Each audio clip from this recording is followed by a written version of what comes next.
right, welcome back. This is Lecture 2, Section 11.1. I'm just going to double check and make sure I'm actually filming here.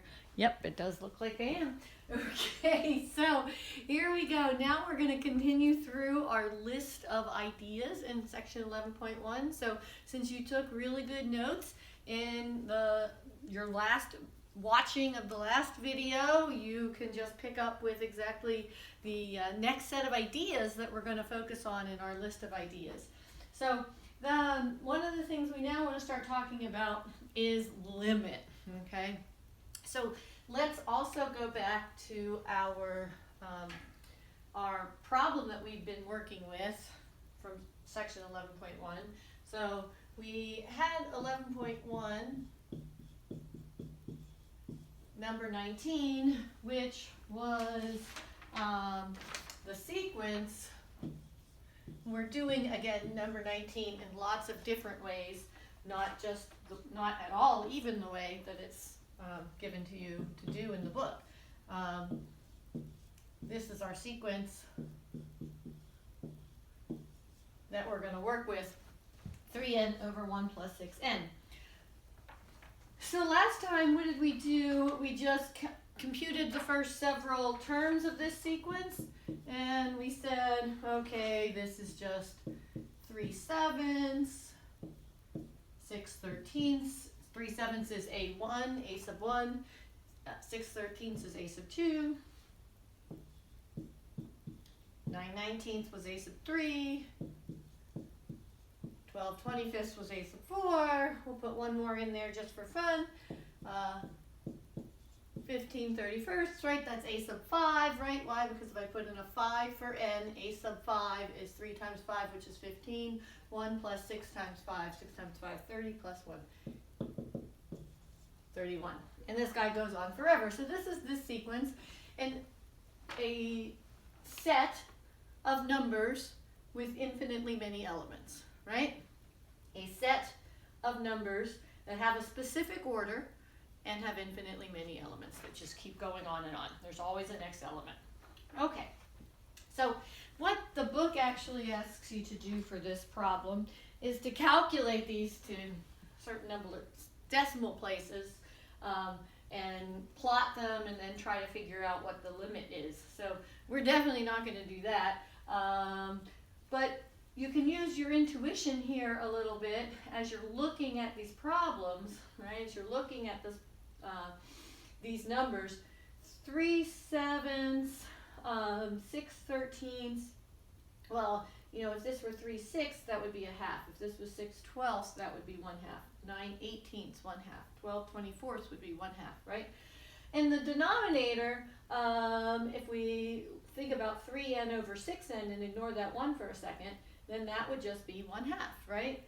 So you got this 1 here, so the denominator is bigger. You're dividing by something that's bigger than what would give you 1/2, right?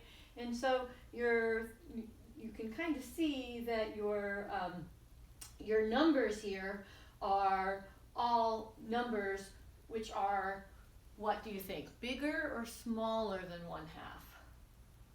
3/7, 6/13, 9/18. Yeah, good. Smaller than 1/2, right? Why? Because 3/6 would be 1/2, right? We're going to divide by a bigger denominator, then you're going to have a smaller total fraction, yeah? Okay, that idea is going to come into play for a variety of things that we end up talking about as well. Okay, so so you might guess that as this goes on and on and on, right, and these numbers get bigger and bigger and bigger, this 1 is less and less of a contributor, and that these numbers get closer and closer and closer to 1/2. So we might guess that 1/2 is the limit of this sequence. So let's guess that 1/2 is the limit of this sequence. Okay, now we don't want to write out all those words all the time. We talk about this a lot. What do we do with mathematicians? We introduce some notation that means all this stuff so that we don't have to keep writing out all these words, right? Okay, so what would we then say? So if we're going to guess that 1/2 is the limit of this sequence, we could say that in two ways. So in math, we could say that the limit as n grows unbounded and positive, which we also often say n goes to infinity, but we all know you can't ever get to infinity. So as n grows unbounded and positive, or as n goes to infinity, the limit of a sub n is, right, 1/2. We could say that. Or we could say that a sub n goes to 1/2 as n goes to infinity, right? That's another way.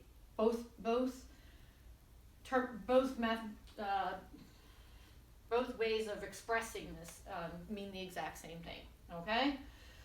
As n gets large, a sub n gets as close to 1/2 as we care to make it. You just got to make n large enough. What does that sound like? Ooh, yes. Okay, so how would we say this in more generality, right? So in general, so this was in math for this example. Right now we're just working on the notation, and in a few minutes we'll work on how to show that that's really legit. So for this example, all we've done so far is make a guess, right? This is how we could say this with less writing. The limit as n goes to infinity, base of n is 1/2. Okay, so in general, what's the notation, right? The notation that we want is that the limit as n goes to infinity of a sub n is equal to L, or a sub n goes to L, converges to L as n goes to infinity, right? So this is the typical generic notation that we would say. A sub n converges to L as n grows large without bound, right? Okay, so what do we know about what this guy L means? L means a single finite real number, just like it's always meant, right? And so we say that the sequence converges to L when this expression has a limit, a single finite real number. So if the sequence bounces back and forth between two numbers, like several of the sequences in the previous video bounce back and forth between -1 and 1, then those limits do not, those sequences don't have a limit because the limit doesn't exist, right? But not because it grows unbounded. It stays bounded in those examples, the -1 and 1 bouncing back and forth, stayed bounded, but didn't converge on any single one real number. The other way for a limit not to exist is for this to grow unbounded, right? So we then would say, I'll talk about that one later. We'll write that one down in a sec. I just don't want to run out of space down here. Okay, so we want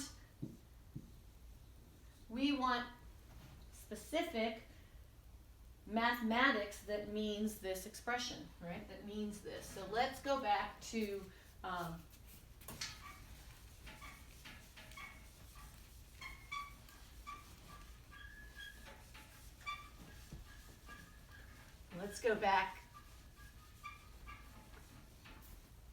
something that we do know, right? Do we not recall that this ought to look a little bit familiar, right? We have, with functions,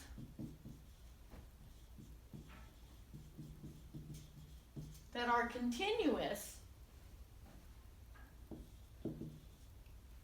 functions that depend on a continuous variable, we have this expression, the limit as x goes to infinity of f of x is equal to L. And we worked with that for the first 2 weeks of the semester, right? And we know what this means. What does this mean when we say this? As x grows without bound, the y values of the function get as close to this number L as possible. How do we say that with math? This is true if and only if. I'm going to let you have it roll right off your tongue right now. Good. Pause if you need to keep going. But what does this mean? Well, let's see. It's for every, right? You're good at that, right? Now what comes next, right? It's epsilon. What does epsilon go with? The f of x and L, right? We know we want f of x to get close to L, so we do know it's an epsilon for every epsilon greater than 0. And then, you know, in Calc 1, you would often talk about a limit as x goes to c, right? And you would say there exists a delta. And delta made x be close to c, but we don't want a delta, right? Because x is getting huge. So how do you make, you can't say x gets close to infinity. That makes no sense, right? So what do we use here? Good.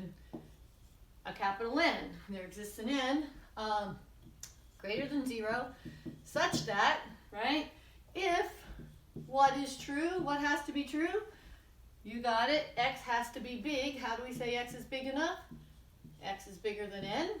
Yeah? If x is bigger than n, then what is true? The y values of the function are as close to this number L on the y-axis. That's where all of these things live, right? As we want. In fact, how close? Within epsilon. Yeah? So, well, how do we say that in math?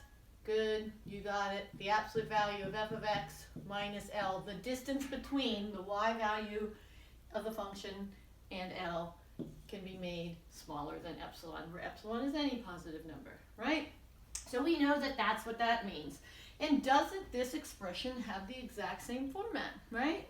So therefore, right, what does this possibly mean? Well, it means the exact same thing. What's the only difference here? F of x, f was a function that depended on x, a continuous variable. X could be any real number. But now our guy a sub n is our function, our sequence generator, right? And n is not any real number, but it's any natural number, right? N is 1, 2, 3, 4, goes on forever, right? There's nothing in between those guys. And so what do we say? The limit as n goes to infinity of a sub n is equal to L if and only if. You guys tell me, how should I give this definition? Here's our definition of what this means. What should I write right now? Good, I hear it. For every epsilon greater than 0, there exists a capital N greater than 0, such that if, yeah, now here's where you guys who like to write capital letters and lowercase letters interchangeably, I told you you're going to have to be very careful with that, right? Capital N and little n are two very different things, right? Okay, and so here, what are we going to say right here? What goes here? Good. Little n bigger than, if I go out far enough in the sequence past capital N, then what can I guarantee? Well, then I can guarantee that all of those numbers out there in the sequence past some value, the distance between them and the number L is smaller than epsilon, right? Okay, so that's our nice, beautiful definition, which should look super familiar based on what we did with these limits at the beginning of the semester. And so now what are we going to do, right? We're going to go to, so what does this mean?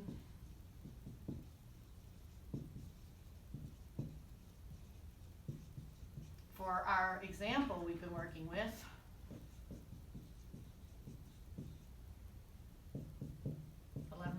number 19, right? So in math for this example, well, what was a sub n? Our a sub n sequence was generated by 3n divided by 1 plus 6n, right? Yeah? So what were we claiming? We were claiming that the limit as n goes to infinity of 3n over 1 plus 6n is 1/2, right? okay?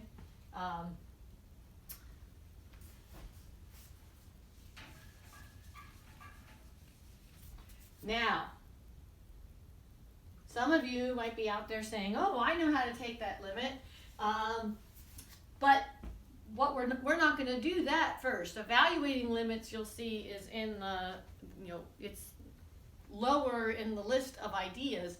One of the things we want to work with is understanding this definition and making sure we get what this means to do this proof, right? So now what do we want to do? Suppose, so what do we can guess a limit. That's one thing we can do. Just by looking at the sequence and seeing what happens. We can make a limit statement. We can try to evaluate that limit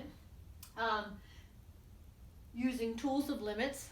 But we haven't even talked about those for sequences yet. So what we really have to do right now is make sure we understand this definition again and look at proving this guy is true. So we're going to do a proof now. Yay! I know you've been missing proofs, right? So what do we want to do? Let's prove this limit is true. All we did was guess 1/2 was the answer, right? That's what we did. We guessed by just writing down some terms. So let's prove it's true by actually doing the proof. Well, maybe I'll just, before I turn, let's just come up here then and rewrite this guy, right, for this particular problem.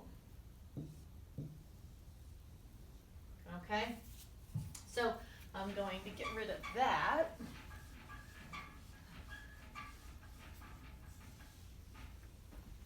And what we're going to do instead is now we're going to prove this limit. So what do we want to say? We want to prove what?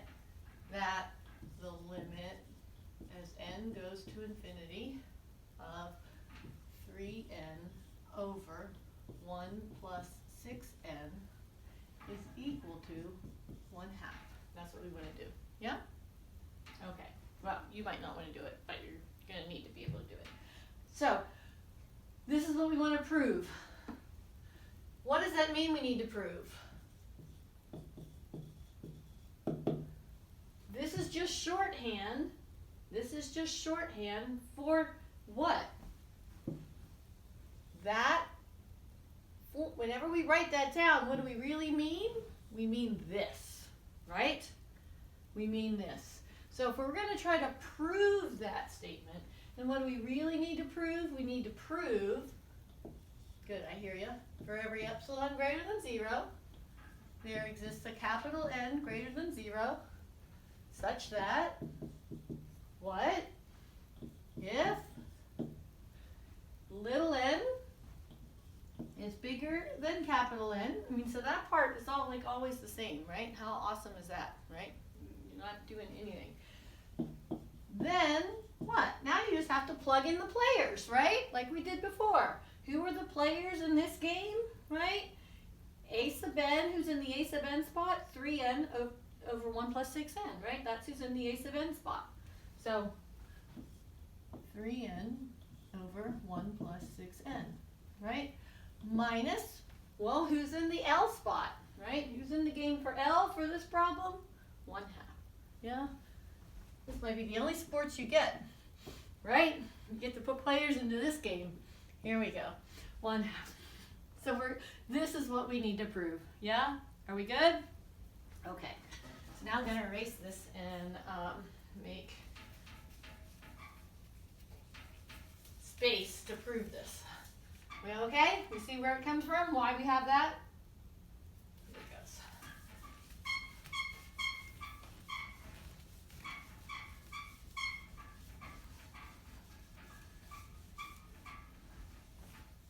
All right. So now let's declare that this is our proof now, right? Proof. Well, what do we know, right? Well, how do we start these proofs off? We have to respect the things that we have to declare, right? So if I'm going to prove this statement, I have to prove for every epsilon greater than 0. How do I declare that, give me your best epsilon, it doesn't matter, I can handle it. How do I declare that? Good. Our power word, let. Let epsilon be greater than 0. Yeah? Okay. Give me your best shot, doesn't matter. Pick any number you want. I got this, right? That's what that means. Yeah, you got power. All right. What's next? We have to deal with this piece. This is a there exists, right? You gotta demonstrate the actual existence of an n, okay? Well, we don't know what that is just yet, but what do, right? We could use all kinds of words here, but we often just use choose. We could still use let. You can use let if you want, but we don't know what n's gonna be, so we just leave space, right? We're just getting started on our proof. We'll figure that guy out in just a bit, yeah? But we know we need to do that, yeah? Then what? Then we go to our if A then B statement, right? The hypothesis of our statement says little n is greater than capital N, right? So what do we need to do? We get to claim that as truth, right? So what's again our claim this as truth? Let little n be bigger than capital N, yeah? Then how do we proceed? Well, the proof proceeds by magically knowing what capital N ought to be, right? And then saying, okay, well, if little n is bigger than capital N, then little n is bigger than whatever's in this blank spot. And then eventually ending up with, at the very, very end, right, therefore, oh, look, here's my stool again. I got a new stool here so that I could just sit and not overstress my knee when I'm trying to write down here at the bottom. Therefore, right, therefore, what's our final line going to be? We have ended up with the fact that we know we got to end with this.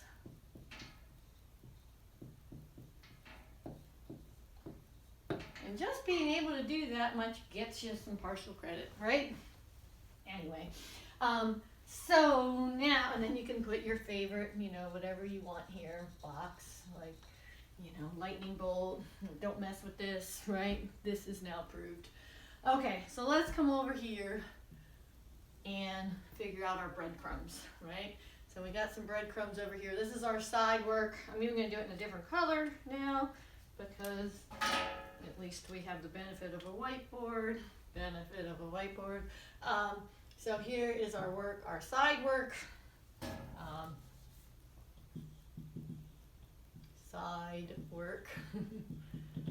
Our side work is our breadcrumbs, right?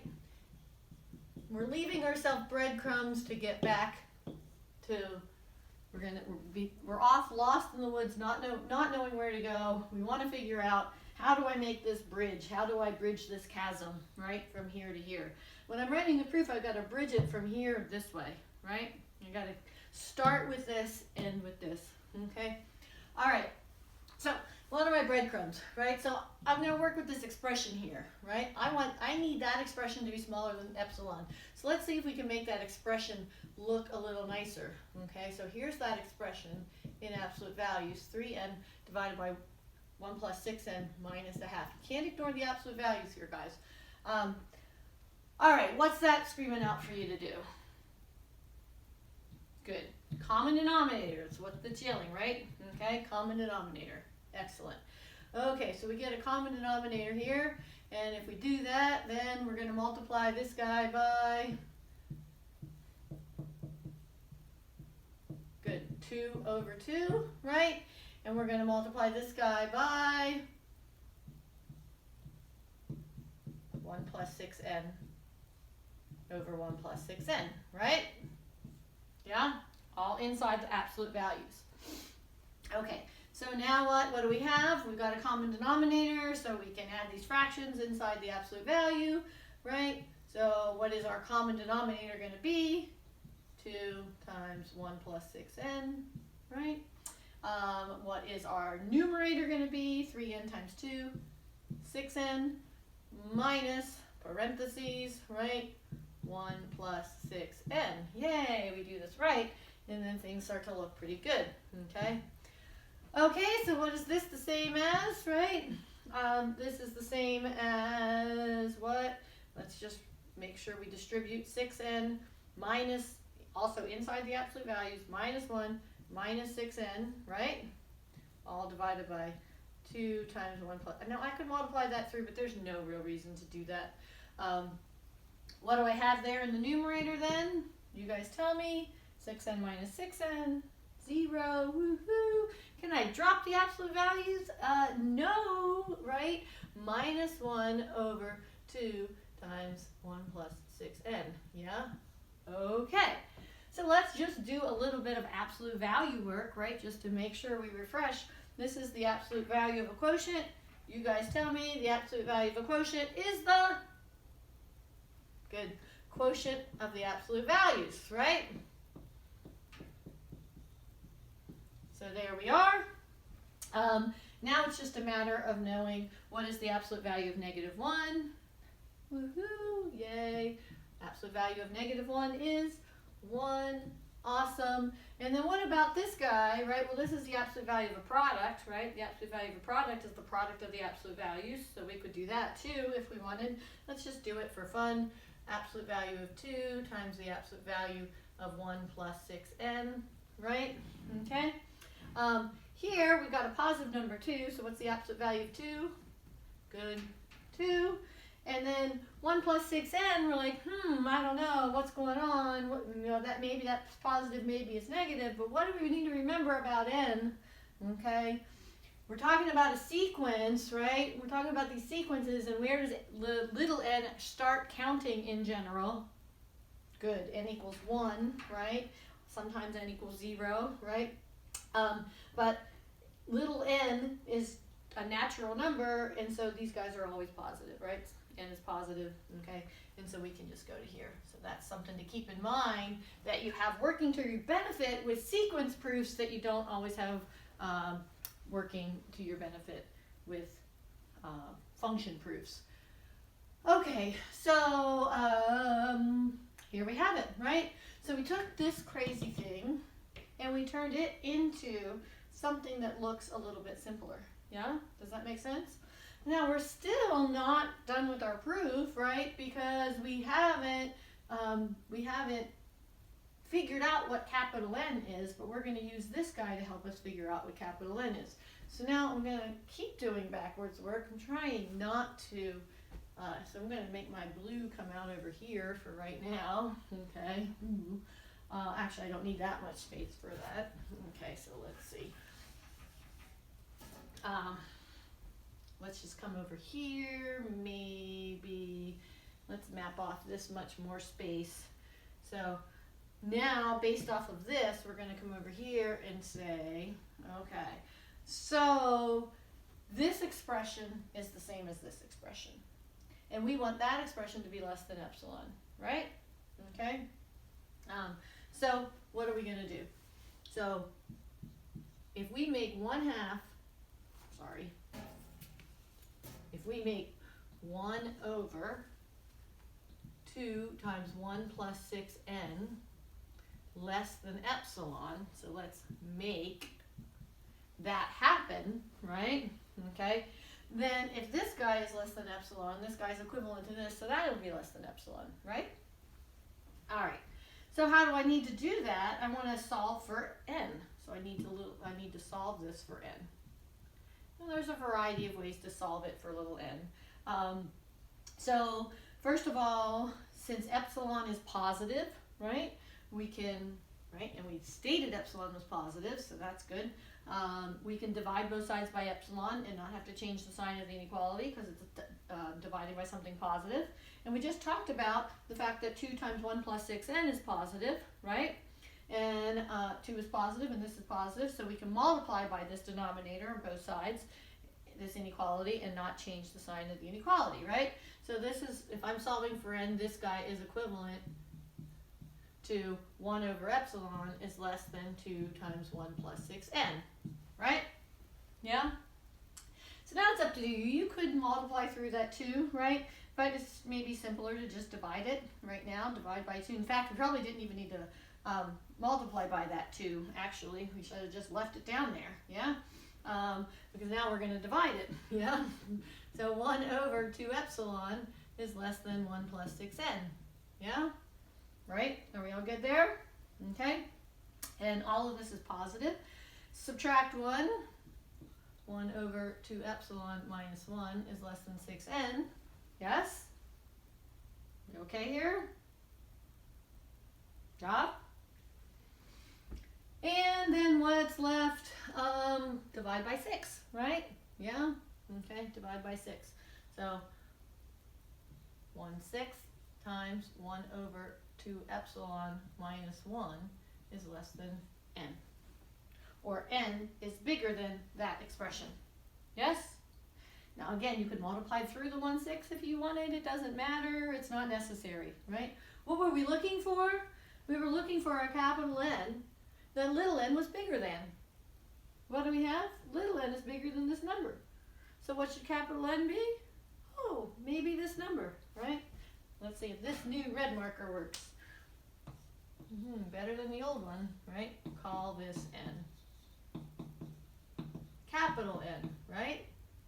Yay! Okay, right? Are we good? So now what do? This guy helped us decide. Let's choose capital N to be 1/6 times 1 over 2 epsilon minus 1. Yeah? Well, that's pretty crazy. Who would ever come up with that? Let's see what happens. Okay, well, now what? Now what do? Do we think for the rest of this problem? We don't think at all now. We've done our thinking, right? We've done our thinking, and now it's just time to reap the benefits of our thinking. So we're already at let little n be greater than n. We now know what capital N is, right? And so we can say so, right? By substitution, right? That's what's happening here. By substitution, little n is bigger than 1/6 times 1 over 2 epsilon minus 1. And then how do I finish this problem? I just retrace my steps, right? And I don't have to think, yeah? Okay? So, well, maybe we should not just use so every single time. We want to switch up the language a little bit, right? What's my next step? Well, okay, 6n. I'm just writing it the other direction, right? N is bigger than that, right? So 6n is bigger than 1 over 2 epsilon minus 1, which gives, right? 1 over 2 epsilon is less than 1 plus 6n. And so, right, 1 over epsilon is less than 2 times 1 plus 6n. Thus, 1 over 2 times 1 plus 6n is less than epsilon. Yeah. And now we're back over to here, right? This is what we have is less than epsilon, and that's what we want is less than epsilon, which is equivalent to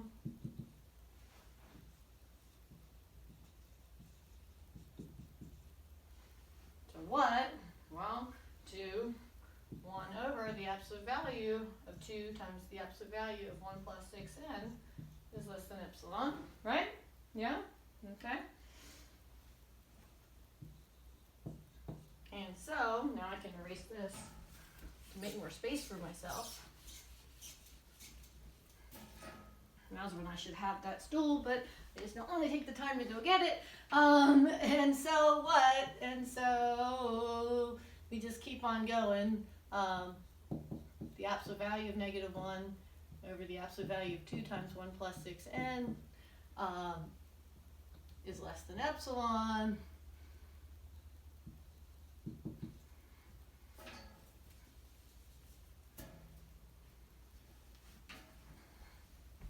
Well, let's see, I'm running out of space, and then you would just continue as we've done before, right? Just keep retracing each one of these steps, and then you get to here, and thus you're there for absolute value of 3n over 1 plus 6n minus a half is less than epsilon. Think you can fill in the rest there? Yes? Right? You're just retracing your steps. Are we good? Okay. Okay, so we see from this somewhat complex work, right? That our guess of 1/2 for this limit was precisely what was true. And how do we really know that that's precisely what was true? Is because we proved it with the definition of what that limit statement means, right? Now we're not going to do this for every single problem for sure, but we are going to look at some important limits that we want to make sure we understand why they're true with the proving part. We're going to have to cut out some of that because of the loss of a week of classes. Okay, so I will let you continue to fill in the rest of that just backwards, just like we always done in class, right? In order to reach that statement. Yeah? Okay. So now let's talk about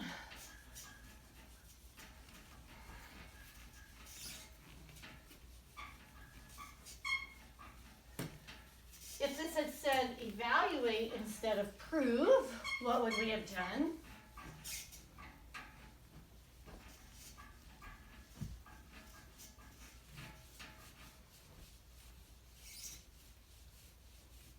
And then we'll talk about what's at work behind the steps that we're doing.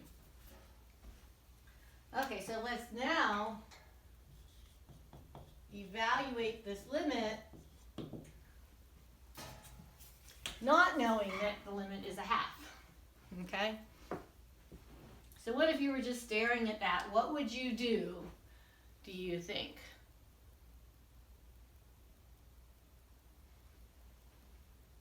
Okay, so I think what I heard was L'Hopital's rule out there, right? Most likely that might be where you first would go. So what's going on here? This guy is growing without bound, right? And what happens to 3n as n grows without bound? Well, that grows without bound, right? And what happens to 1 plus 6n as n grows without bound? Well, that grows without bound. But n, remember, is a natural number. 1, 2, 3, 4, 5, 6, right? N is not a continuous variable, right? Like x, okay? So instead, you might think of doing the limit as x goes to infinity of 3x over 1 plus 6x. Whoops. Changing all the n's to x's, right? Where x is a real number, right? X is a real number. Here, n is a natural number, right? Okay, well, why does that make this just a little bit better? I mean, it's still infinity over infinity, yeah? But what can we do with these guys, right? So technically, you really aren't using L'Hopital's rule over here because n is a natural number. You don't have a continuous function there, and so you're not really able to take derivatives, right? But if we think about this limit in terms of if we actually had, curves connecting the dots in between, then we could do this problem like back, at the very beginning when we were talking about these kinds of limits. And so what could we do if we did L'Hopital's rule here? Because this is an indeterminate form, right? Okay, so you got to make sure, again, you go back to those first 2 weeks of class and understand what forms are determinate, what you can immediately say you have, or what forms are indeterminate, which means you need to do more work, right, in order to determine the limit. Okay, so L'Hopital's rule with this guy would say I've got the limit as x goes to infinity. What is the derivative of 3x? Good, 3. What is the derivative of 1 plus 6x? Derivative of 1 is 0. Good. Derivative of 6x? 6. And now I have what? The limit as x goes to infinity of 3 over 6, right? What is that? I'm just going to simplify this problem. It's a little bit easier, but I want to make the point. Once you do L'Hopital's rule, you should always simplify your expression that you get back. Our expression simplifies quite easily to 1/2, right?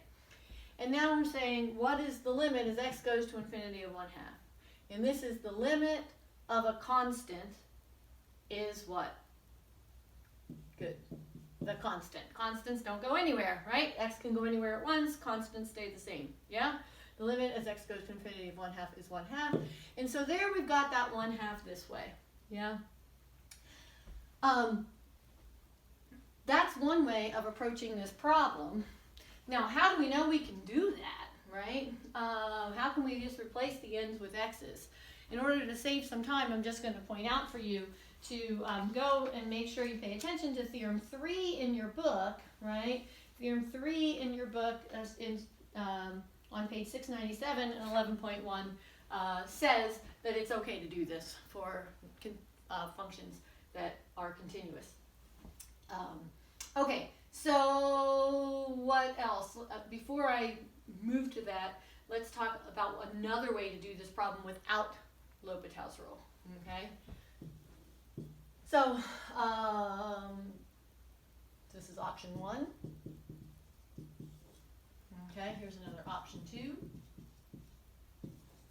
Okay, option 2, if I'm going to look at the limit as x goes to infinity of 3x over 1 plus 6x. So again, I'm looking at the function, this is like an f of x, right?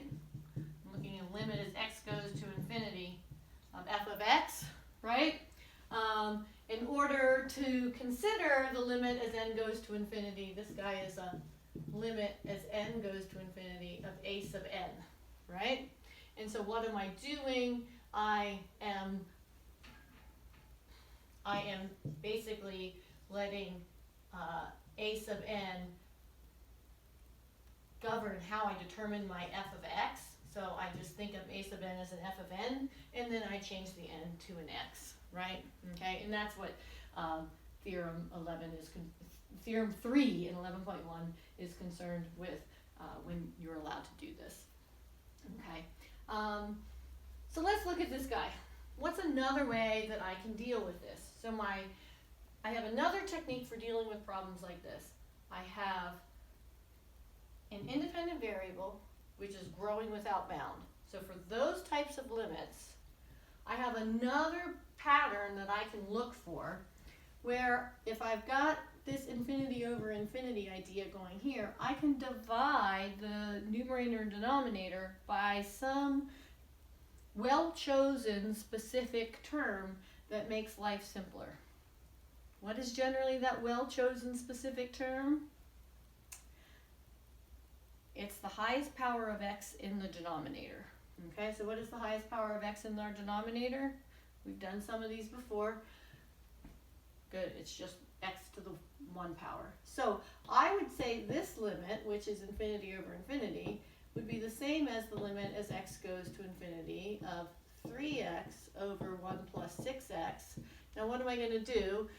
I'm going to divide both, so I'm going to multiply by 1 over x both pieces, right? That's dividing both the numerator and the denominator by x, right? What is the point of that? What does the numerator become? The limit as x goes to infinity, 3x divided by x is 3, right? 3x times 1 over x, right? The denominator becomes, now again, you've got to distribute, right? So using the distributive law, what do I get? 1 over x plus 6x divided by x is 6, right?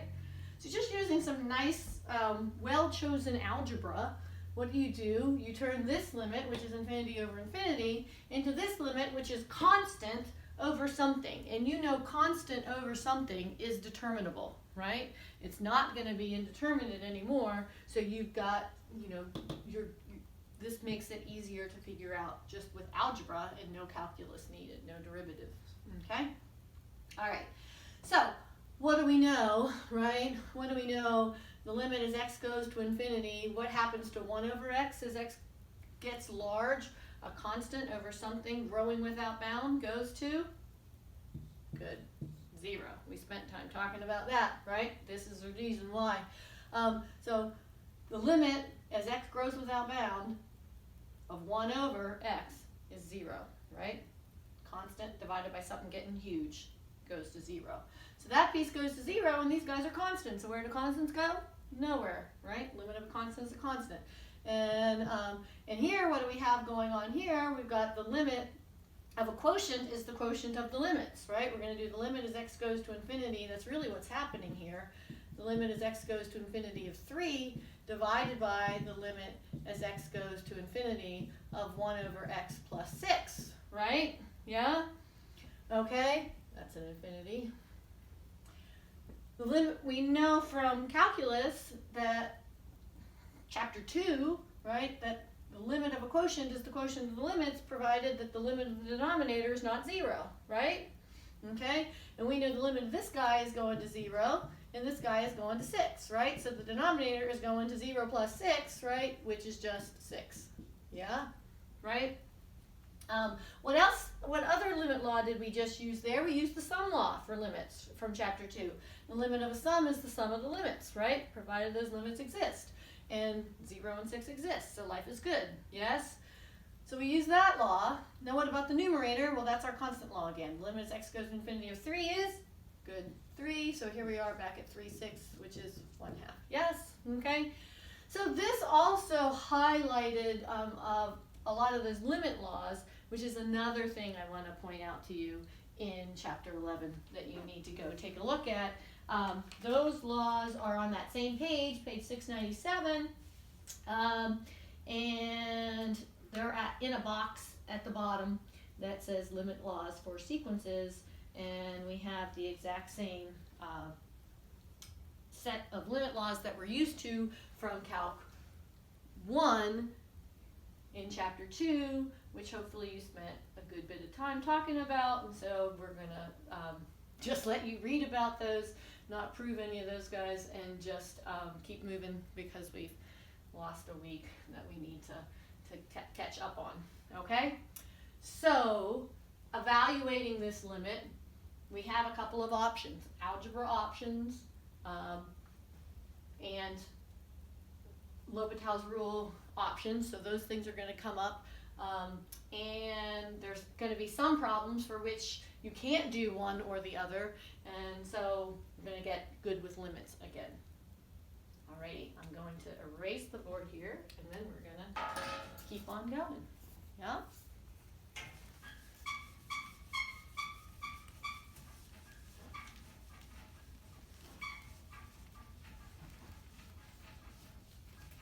There's lots of examples in your book where they plot out the sequence, the dots of the sequence, right? And where things are going.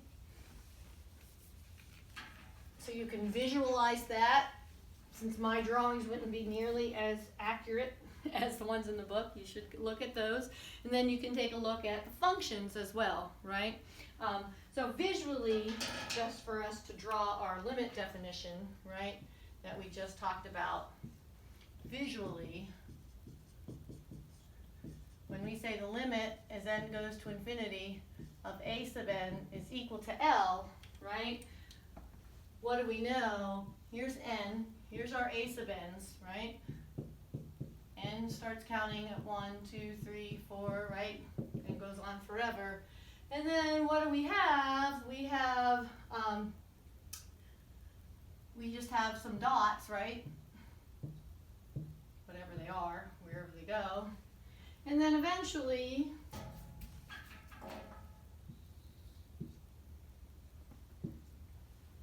you know, the idea might be that the dots, right, 7, 8, yeah, we get it, okay, just keep getting closer and closer to some one number, L, on the y-axis, right? And so as long as we go, if we pick a value for epsilon, so let's pick green, okay? So if we pick an epsilon, right, then this is L plus epsilon, and this is L minus epsilon. And then here are our L plus epsilon, L minus epsilon bands, right?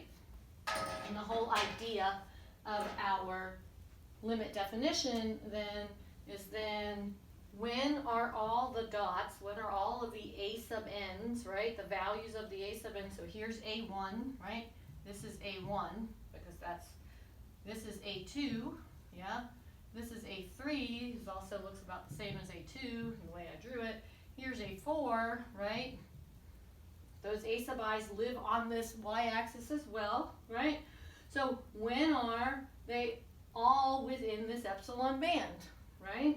And by this drawing, it's at this particular value. So let's say that's 9, okay?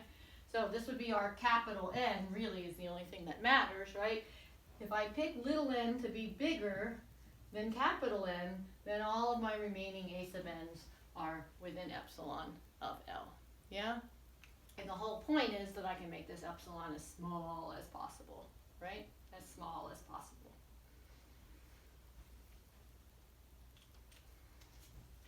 The visual idea of the fact that we can switch from n to x to find the limits, right, is that we could just if we put a nice continuous function through here, right, then the limit of the function is going to be the limit of our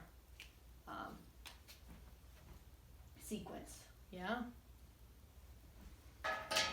But what happens if that doesn't happen? What happens if instead this guy, the limit doesn't exist for reasons not that we've seen in the other examples from the last lecture of just bouncing back and forth, but bounded between two numbers, but what happens if this guy grows unbounded itself, right? Then what would be our visual? There would be no L, right? There would be no L, and what would happen?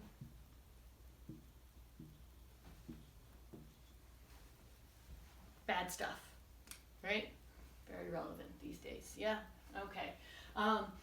That sequence would grow unbounded. Okay, so what is our definition for that, right? What is our definition for that? We'll leave this on the board as well. How do we say what this means? This is true if and only if. You guys tell me, is it for every epsilon now? Because epsilon went with measuring how close this was to this. Can an get close to infinity? No, right? You can never get close to infinity. All that means is an grows without bound, right? Gets big, yeah? So what do we use here? For every m greater than 0, right? There exists an n greater than 0, right? Such that if, what is true? Same thing, if I go far enough out in the sequence, if little n is bigger than capital N, so if we just use the same, capital N right here, right? Then what's true? A sub n is bigger than m. So if we use this as our capital N, then that would mean this guy would be m, right? So if you go out farther than n, the a sub n's are all bigger, right, than m, yeah? But if I want the fact that this says for every m greater than 0 means that if I want to change m to be, be careful I stay on the board, up here, how far out in the sequence do I have to go so that every a sub n after that is going to be bigger than m? Well, then I need to get to this one. So now here would need to be my n, right? And then after that, that a sub I would be, and all others would be beyond m, right? Does that make sense? Okay, so we've seen all these things before for continuous functions, and now we're just doing them with sequences. Yes? Dots instead of the curve. Okay.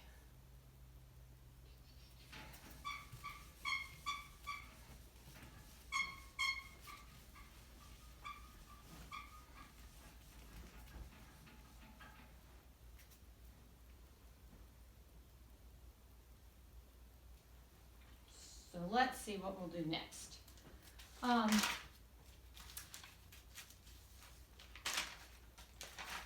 There's probably going to be one more lecture on this that I'm going to post that will kind of gather together a lot of some of the new terminology and things that are in this particular section toward the end. But I was thinking maybe we will look at one more of these problems. So let's look at number 27, maybe two more actually, and they'll both be homework related problems. Yay! Okay. So let's look at number 27, 11.1, number 27. And what do we have here? We've got a sub n is 3 to the n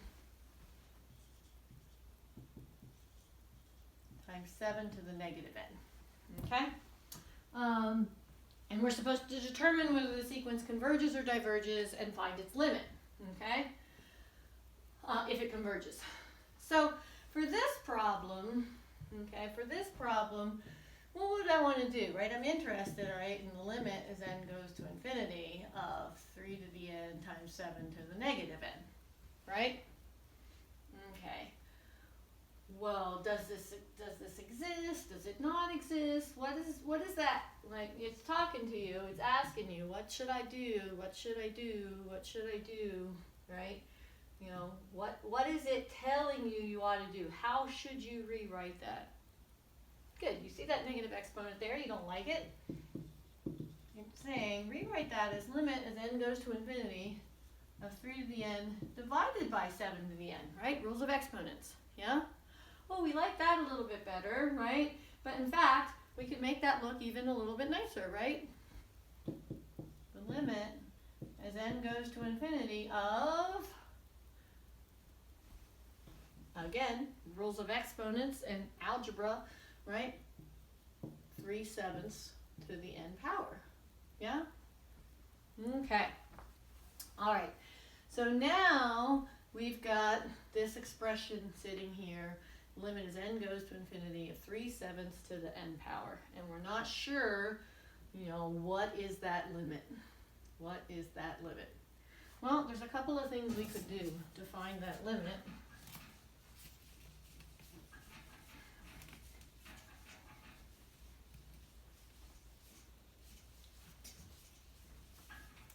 Is this an indeterminate form?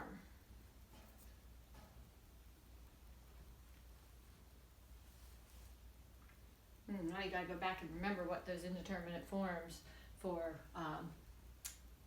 exponents were. Okay. Well, 3/7, right, is a constant. That constant is not 1, right? So you might remember that one of our indeterminate forms is 1 to the infinity, right? If this guy were approaching 1 and this was going to infinity, that would be an indeterminate form. Then you'd have to use that natural log technique of taking the logarithm, limit of the log, log of the limits, right?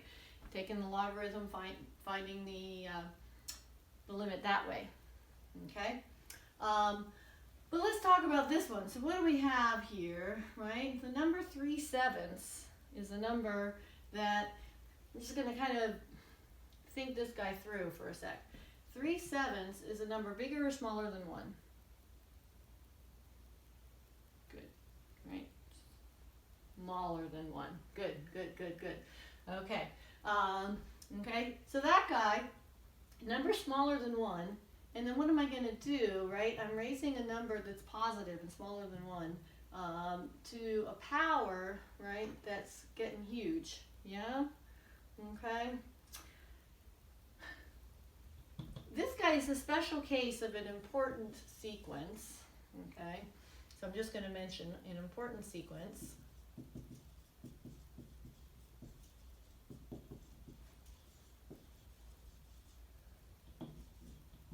R to the K, okay? You'll see that sequence in your textbook. Again, if you look, oh, I should use N. Some books use K, other books use N. Page 700, the sequence r to the n. Okay, that is an example that is discussed there with lots of, example 11, lots of pictures, lots of interesting things. So this guy has an r value of what?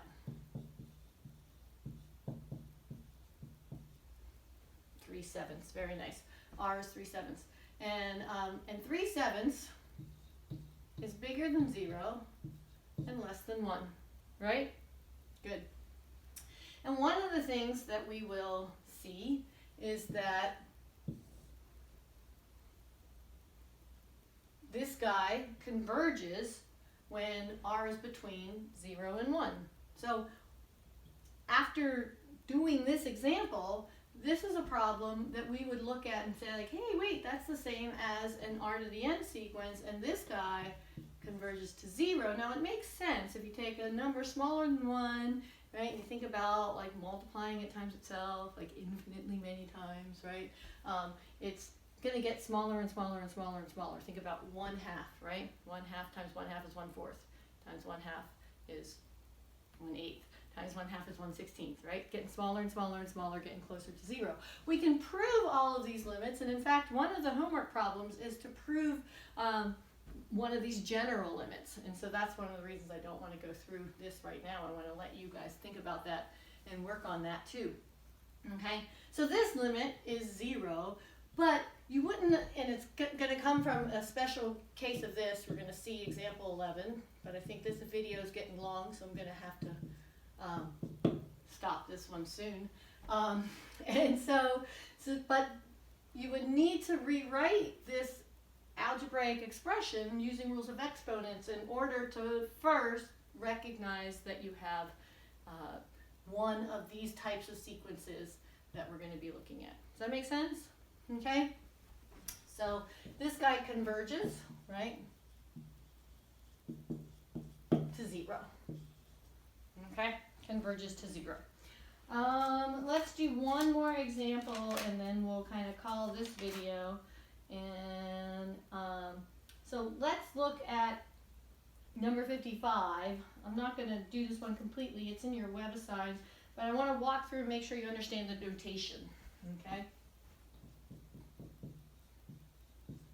Number 55, what we have is a sub n is n factorial divided by 2 to the n. And it's the same instructions, right? Does this sequence converge, diverge? If it converges, find its limit, okay? So what is n factorial?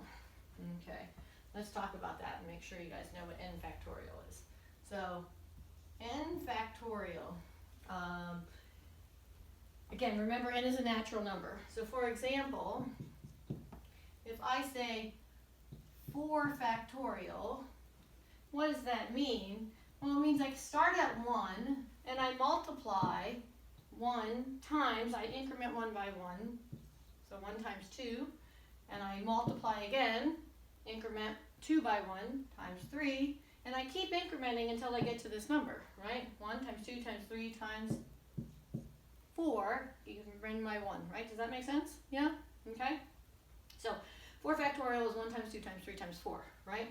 Which is the same as 4 times 3 times 2 times 1. Yes? Okay? Good. So what is that, right? Well, 4 times 3 times 2 times 1, what is that? Good, 24. Good, that's what 4 factorial is. Well, what's 3 factorial? Oftentimes we'll write it this way instead of this way, right? Well, it's 3 times 2 times 1, right? Which is 6, yeah? Okay, does that make sense?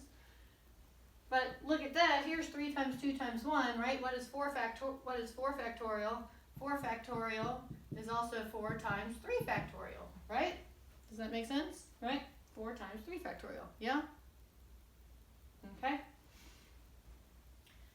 So we exploit that quite a bit, right? When we're utilizing these types of problems that are going to keep coming up more and more and more as we move along. So let's just to be clear, 2 factorial. right, is 2 times 1, which is 2, okay? 1 factorial is just 1, right? And 0 factorial, by definition, some of you have mentioned this to me before already, so 0 factorial defined to be 1, okay? One way you can think about it, if you start at 1 and you increment up until you keep going to this number, well, we start at 1 and there's no need to increment, right? Because you can't get to anything else. Okay, 0 factorial is 1, that makes life significantly better later. This idea is something that gets used quite a bit. So if I have a number n factorial, I didn't mean to make it look like it's a vision. N factorial is the same as, if I generalize this idea, if n were 4, right, then n factorial would be n times, what's 3 compared to 4? 4 minus 1, right? So n times n minus 1 factorial, right? That gets used quite a bit. What else? What if I have n plus 1 factorial? What's that? This guy, n plus 1 times 1 less n factorial. Yes? Okay? All right. So what is this sequence? So let's start listing out some terms. What's A1? 1 factorial over 2 to the 1. So that's 1 over 2, 1/2, right? What's A2? 2 factorial over 2 to the 2, right? That's 2 times 1 over 2 times 2, which is also 1/2, right?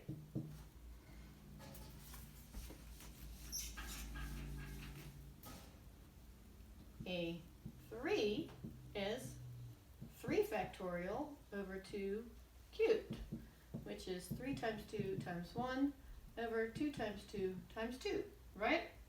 So what do we have there? We've got 3/4. Yes? Okay. A4 is 4 factorial over 2 to the 4th, which is 4 times 3 times 2 times 1 over 2 times 2 times 2 times 2, right? Yeah? Okay. What is that? 2, 2, 4, 2, 3/2. Let's plot this for a sec. Here's n. Here's a sub n, right? Here's 1. What do we have? 1/2. Yeah. When n is 2, what do we have? 1/2 again. So from here to here, it stays constant, right? It doesn't increase or decrease. Yeah? Those are words coming up.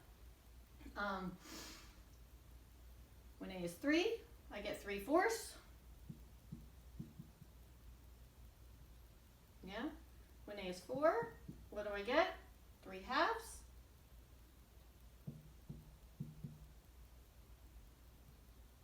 Yeah? What's A5? 5 factorial over 2 to the 5th, right? Which is 5 times 4 times 3 times 2 times 1, right?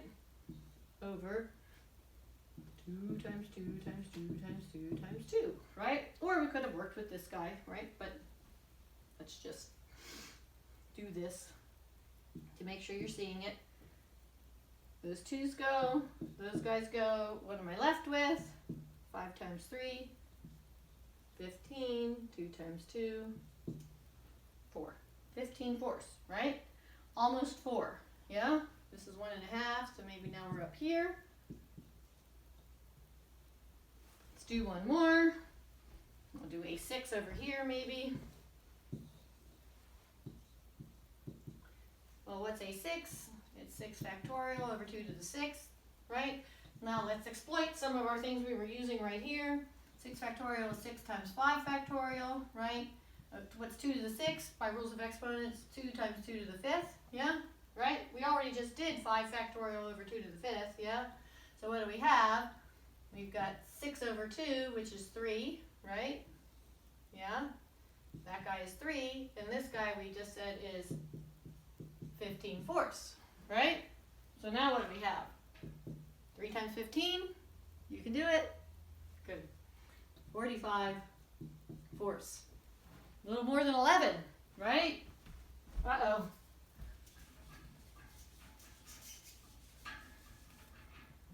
We better. That was 6, right? A6. We're up here now. Yeah. We haven't proven anything, but what do you think is going to happen as we keep on going? It's looking like as we keep going out here, right, our experimental evidence is suggesting that A7 is going to get higher in A8. So it's suggesting, our experimental evidence is suggesting that maybe this guy diverges. If this guy diverges, that would mean it would grow without bound. And that would mean that this guy in factorial is growing pretty fast, and we're kind of seeing that. Faster than this guy grows, our exponential function, 2 to the n, right? That's an exponential function. So that's even faster growth than an exponential function. Let's not tell the coronavirus about that. Okay, so with that, let's call that a lecture. It's probably pretty long. I'm going to try to start making them smaller, but you all know me. One more lecture of 11.1 coming soon. Bye-bye.